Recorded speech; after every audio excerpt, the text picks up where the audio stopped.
நவாப்ங்கிற ஊர்ல சேட் மற்றும் சேட்டானி வாழ்ந்துட்டு இருந்தாங்க. சேட்டோடது பெரிய தானியம் வியாபாரம். அதனால அவர்கிட்ட நிறைய பேரு வேலை செஞ்சுட்டு இருந்தாங்க. அவர்கிட்ட அவ்வளவு பணம் இருந்தாலும் அவரு மனசு சரியில்லை. அவ 1 நம்பர் ஃப்ராடு. சேட்டுக்கு அப்படியே ஆப்போசிட்டா அவங்களோட மனைவி. அவங்களோட பேரு சாந்தி. ரொம்ப நல்லவங்க, ரொம்பவே நல்ல மனசு. சீக்கிரமா வேலை பாருங்க, மூட்டையை தூக்கிட்டு குடனுக்கு போங்க.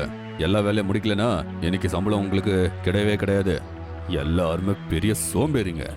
அவரு அவங்க கிட்ட வேலை செய்யற ஆட்களை எப்பொழுதுமே ரொம்ப ஈனத்தனமா நடத்துவாரு. அது மட்டும் இல்லாம சும்மா திட்டிக்கிட்டே இருப்பாரு. பத்தா குடுக்கற அன்னைக்கு எல்லா வேலைக்காரங்களும் பத்தா வாங்கறதுக்காக லைன்ல நின்னுக்கிட்டு இருப்பாங்க. சீக்கிரமா இங்க கை நட்ட வச்சு அவங்க சம்பளத்தை வாங்கிட்டு போயிட்டே இருங்க. என்னங்க பண்றீங்க? நிறைய பணம் இருக்கிற இடத்துல அவங்க கிட்ட ஃபிங்கர் பிரிண்ட் வாங்கிட்டு அவங்களுக்கு கம்மி பணம் கொடுக்கறீங்க. இப்படி பண்ணா கடவுள் உங்களை இங்க பாருமா, உன்னோட வேலையை மட்டும் நீ பாத்துட்டே இரு. வியாபாரத்தை நான் பாத்துக்கிறேன், சரியா? எல்லா பணத்தையும் இந்த ஏழைங்களுக்கு கொடுத்துட்டேன்னா நானும் கூட இவங்கள மாதிரி ஆயிருவேன். ஆனா ஆனா அது அவங்க கஷ்டப்பட்டு சம்பாதிச்ச பணம். அந்த பணத்தை எப்படி நீங்க இப்படி ஏமாத்தலாம்? நான் உன்கிட்ட சொன்னல, போய் உன்னோட வேலையை பாரு. என்ன பண்ணணும்னு எனக்கு தெரியும். கொஞ்ச நாளைக்கு அப்புறம் சேட்டானி பாக்குறாங்க. அவரு தானியத்துக்குள்ள கல்லு, மண்ணு அந்த மாதிரி நிறைய சேர்த்துட்டு இருந்தாங்க. என்னங்க பண்றீங்க? என்ன இதுக்குள்ள இவ்ளோ கல்லு மண்ணெல்லாம் சேர்த்துக்கிட்டு இருக்கீங்க? இது ரொம்ப தப்புங்க. அதுல என்ன இருக்கு? எல்லாத்தையும் அப்படியே கொடுத்துட முடியுமா? கொஞ்சம் நஞ்சம் கலப்படம் பண்ணாதான் எனக்கு கொஞ்சம் லாபமாச்சு கிடைக்கும். கலப்படம் பண்றதுனால நிறைய லாபம்.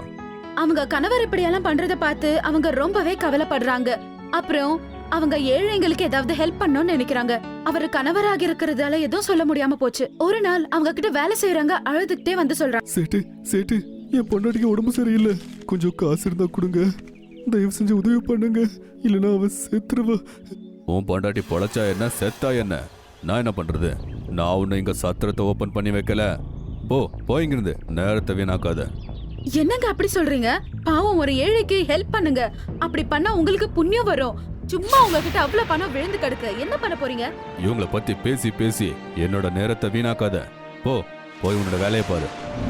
அதே நாள் ராத்திரி ஊருக்குள்ள தாடி வச்ச ஆளு ஒருத்த வராரு. இந்த பணத்தை வச்சு உன் பொண்டாட்டிக்கு வைத்தியம் பாரு. ஆனா நீங்க யாருன்னு எனக்கு தெரியாது. நீங்க யாரு? எதுக்கு உதவி பண்றீங்க? இது உன்னோட காசுன்னு நீ நினைச்சுக்கோ. அதை உனக்கு திருப்பி கொடுக்க தான் நான் வந்திருக்கேன். நீ அதிகமா யோசிக்காத. இதை வச்சு பொண்டாட்டிக்கு வைத்தியம் பாரு அப்படின்னு சொல்லிட்டு அந்த தாடி வச்சிருக்கால அங்க இருந்து போயிடுறாரு. இது மனுஷனா இருக்க முடியாது. கண்டிப்பா இவங்கள கடவுள் தான் எங்களுக்கு உதவி பண்ண அனுப்பிச்சு வச்சிருக்காங்க போல. கொஞ்சம் கொஞ்சமா இந்த விஷயம் ஊர்ல எல்லாருக்கும் தெரியுது. ஒருத்தர் கஷ்டப்படும் போது அவங்களுக்கு ஹெல்ப் பண்றதுக்காக ஒருத்தர் வராருன்னு சொல்லி எல்லாம் தெரிஞ்சுக்கிறாங்க. கொஞ்ச நாளைக்கு அப்புறமா ஒருத்தன், சேட்டு, என்னோட பொண்ணோட கல்யாணம் இருக்கு. அந்த கல்யாணத்துக்கு காசு தேவைப்படுது. என்னோட மொத்த வாழ்க்கையும் நான் இங்க வேலை பார்த்துதான் நான் செலவழிச்சிருக்கேன். கடவுள் பேர் சொல்லி எனக்கு கொஞ்சம் உதவி பண்ணுங்க.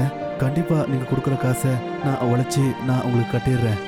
எப்ப பார்த்தாலும் ஒருத்தர் இல்லைன்னா ஒருத்தர் காசு கேட்கறதுக்கு வந்துட்டே இருப்பாங்க. நான் ஒண்ணு எல்லாருக்கும் காசு கொடுக்க நான் சம்பாரிச்சு வைக்கல. போய் வேலையை பாரு, இல்லைன்னா இந்த வேலையை உனக்கு கிடைக்காது. ஒரு நாள் சேட் சொன்னதை கேட்டு அவரு அங்கிருந்து போயிடுறாரு. அன்னைக்கு ராத்திரி அதே தாடி வச்ச ஒரு ஆளு அவங்க வீட்டுக்கு போறாங்க. உன் பொண்ணு கல்யாணத்தை நல்லபடியா நடத்து. இந்த பணத்தை வச்சு நல்ல கிராண்டா உன்னோட பொண்ணோட கல்யாணத்தை பண்ண. நீங்க பண்ண இந்த உதவியை நான் மறக்கவே மாட்டேன். உங்களுக்கு ரொம்ப ரொம்ப நன்றி.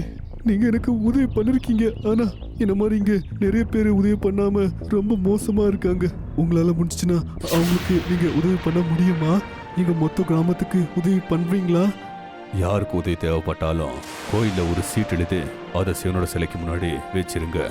அந்த செய்தி கண்டிப்பா என்கிட்ட வரும். அவங்களுக்கு நான் கண்டிப்பா உதவி பண்ணுவேன். ஏழப்பட்டவரு தாடியால சொன்னது கேட்ட உடனே சந்தோஷப்படுறாரு. ஊர்ல எல்லாருக்கும் இத பத்தி தெரிஞ்சிடுது. ராத்திரி எங்க ஏழைங்களோட எல்லா கஷ்டமும் மாயமாக போகுது அப்படின்னு சொல்லி தெரிஞ்சுக்கிறாங்க. இங்க பாருங்க, அவங்க சிவனோட ரூபமா இருக்கலாம். கஷ்டப்படுறவங்களுக்கு உதவி பண்ண இந்த பூமிக்கு அவங்க வந்திருக்காங்க போல. எனக்கு இதோ ஒரு பேய் மாதிரி தோணுதுரா. ஏன்னா அவங்க வெறும் ராத்திரி மட்டும் தான் வராங்கல்ல. மனுஷனா இருந்தா பகல்ல கூட அவங்க வருவாங்கல்ல. அடேங்க பாருங்கடா, யாராச்சும் இருக்கட்டும் பரவாயில்ல. அவங்க ஏதாச்சும் திருடனா இருப்பாங்களோ? ஊர்ல ஏதோ பேசிட்டு இருந்தாங்க. அந்த ஆளு யாரா வேணா இருக்கட்டும், ஆனா ஊர்ல இருக்கிற எல்லாருக்கும் அவன் கடவுள் மாதிரி. அவங்க கஷ்டத்துல அவங்க கூட நிக்கணும்னு நினைச்சவரு. ஆனா கொஞ்சம் கொஞ்சமா இந்த விஷயம் சேட்டுக்கு கூட தெரிய வருது. என்ன இந்த மசியா நானும் பாக்குறேன் எந்த மாதிரி ஒரு மசியா இந்த கிராமத்துக்கு வந்திருக்கான்னு. அவன் கையால சொத்தை திருடி மத்தவங்களுக்கு கொடுத்துக்கிட்டே இருக்கானா? விட மாட்டேன். சேட் அப்படி யோசிச்சுட்டு ஒரு ஏழை மாதிரி ஒரு லெட்டர்ல அவன் கஷ்டத்தை எழுதிட்டு அந்த சீட்டியை வைக்கிறதுக்காக போறான். அப்புறம் அந்த லெட்டர் கொண்டு போய் சாமி கிட்ட வச்சுட்டு வீட்டுக்கு திரும்பி வந்துடுறான். ஆனா அப்ப கரெக்டா சேட்டுக்கு அவனோட பணம் ஞாபகம் வருது. சரி அத போய் பார்க்கலான்னு போய் அதை எண்ணி பார்த்தா அதுல பணம் கம்மியா இருக்கு. அட, என்னோட பீரோல 20 லட்சம் இருந்துச்சு, ஆனா இப்போ 15 லட்சம் தான் இருக்கு. அட, 5 லட்சம் எங்க போச்சு? இந்த லாக்கர் சாவி என்கிட்ட தான் இருந்துச்சு, இத யாரும் உடைக்கல. இங்க இருந்த காசு எங்க போச்சு? இத பத்தி யாருமே தெரிஞ்சுக்க கூடாதுன்னு வீட்டுக்குள்ள வேலைக்காரங்க கூட நான் வைக்கவே இல்லையே. அப்படி இருக்கும்போது இங்க இருந்த காசு எங்க போச்சு? அவரோட லாக்கர்ல இருந்து பணம் எப்படி காணாம போயிடுச்சுன்னு சொல்லிட்டு அவருக்கு தூக்கமே வரல. ராத்திரி கூட ஆயிடுச்சு. ஆனா அந்த ஏழைங்களோட கடவுளை பார்க்கணும்னு மனசே இல்ல அவருக்கு. ஆனாலும் சேட் அந்த கோயிலுக்கு பின்னாடி போய் சேர்றாரு. சேட்டு, நீயும் சீட்டை எழுதுனியா? உன் குழந்தையோட ட்ரீட்மெண்ட்டுக்கு காசு வேணுமா? ஆனா நீ லட்சாதிபதி. அப்படி இருக்கும்போது போய் சொல்லி என்னை எதுக்கு இங்க கூட்டிக்கிட்டு வந்த? அது இந்த மசியா யாருன்னு தெரிஞ்சுக்க தான் நான் உங்களை கூப்பிட்டேன். நீங்க கண்டிப்பா உதவி பண்றவங்களா இருந்தா சொல்லுங்க. இந்த தாடிக்கு பின்னாடி இருக்கிற அந்த உண்மையான முகம் அப்படின்னா நீங்க யாரு? நீ கேட்குற கேள்விக்கு என்கிட்ட பதிலே இல்ல. உதவி தேவைப்படுறவங்க எனக்காக காத்துட்டே இருப்பாங்க அப்படின்னு சொல்லிட்டு அவரு அங்க இருந்து போயிடுறாரு. சேட்டு கூட அவங்க வீட்டுக்கு வந்து சேர்ந்துடுறாரு. அவரு படுக்கிறாரு, பொருள்றாரு, ஆனா தூக்கம் வரல. பணம் எப்படி காணாம போச்சுன்னு ஒரே யோசனை. இப்படி யோசிச்சுட்டு இருக்கும்பொழுது வீட்டுக்குள்ள ஏதோ ஒரு சத்தம் கேட்டது. யாரோ உள்ள வர மாதிரி இருக்கு. இவ்வளவு ராத்திரியில யாரு ரூமுக்கு வராங்க? நான் கண்ணை மூடிக்கிட்டு சும்மா தூங்கிடுறேன். யார் வராங்கன்னு பார்க்கலாம். கொஞ்ச நேரத்துல இந்த ரூம்குள்ள ஒருத்தங்க யாரோ நடந்து வராங்க.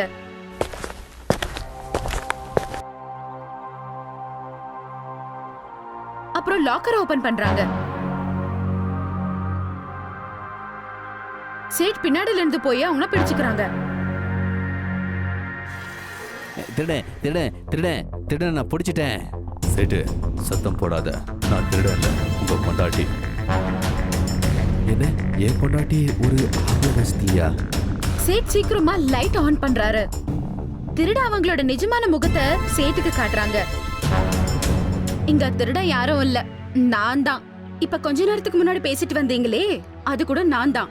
உங்களோட லாக்கர்ல இருந்து பணத்தை எடுத்து ஊர்ல இருக்கிற ஏழை ஜனங்களுக்கு ஹெல்ப் பண்ணிக்கிட்டு இருக்கிறது நான் தான். நான் எந்த தப்போ பண்ணல. நான் உங்களுக்கு நிறைய வாட்டி சொன்னேன், ஏழை ஜனங்களை ஏமாத்தாதீங்க, அவங்க பணத்தை அடிக்காதீங்கன்னு. ஆனா நீங்க கேட்கவே இல்ல. அதனால என்ன பண்றதுன்னு தெரியாம நான் இந்த மாதிரி பண்ணிட்டேன். ஜனங்களுக்கு ஹெல்ப் பண்ண ஆரம்பிச்சேன். என்ன மன்னிச்சிரு சாந்தி, நீ சரியாதான் சொல்லிருக்க. ஏழைகளுக்கு உதவி பண்ணியே ஆகணும். இனிமே எல்லார்கிட்டயும் நான் அன்பா நடந்துக்கிறேன். எல்லா நேரத்திலயும் நான் உதவி பண்ணுவேன். அணில இருந்து சேட் சரியாயிட்டாரு.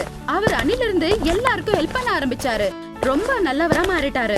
ஆனா அணில இருந்து ஜனங்களை காப்பாத்துறதுக்கு அந்த ஊர்ல ஒருத்தர் இல்ல, 2 பேர் இருந்தாங்க.